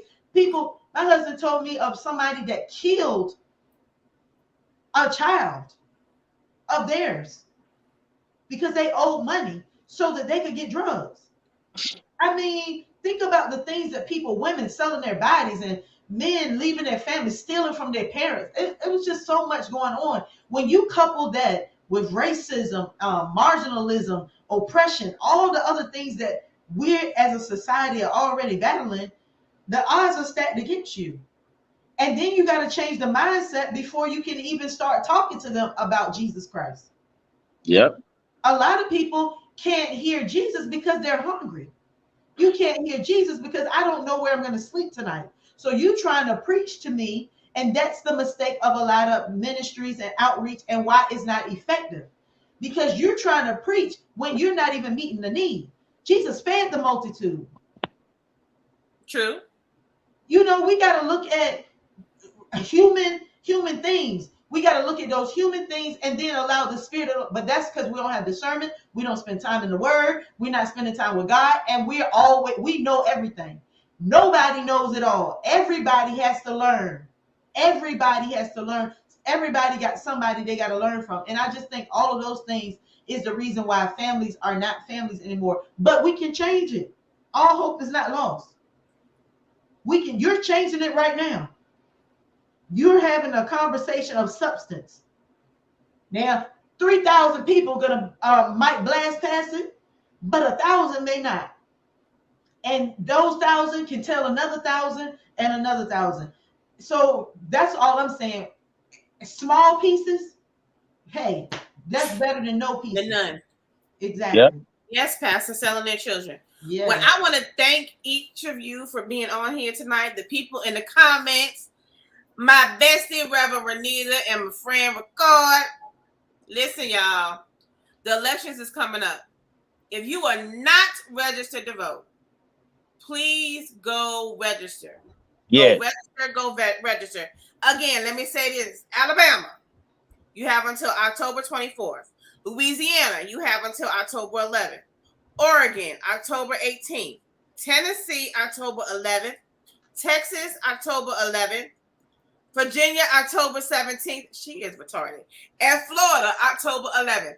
Those are the states that I know right now that you have to go and register to vote. You have until those days to go register to vote. Listen, if they didn't need your vote, they wouldn't try to make it so hard for you to be able to vote. Exactly. So your vote counts. It does. Your vote counts. Listen does. to who is in your area. Well, I don't care who you vote for, but your vote counts. And make sure it's of somebody that wants to do what's right for everybody, not just for their agenda. So again, thank you all very much. I'll bid you farewell and have a blessed night. Bye, Miss Reverend Renita. Y'all have a good day. Good night. Bye. Y'all have a blessed night. I thank you so much.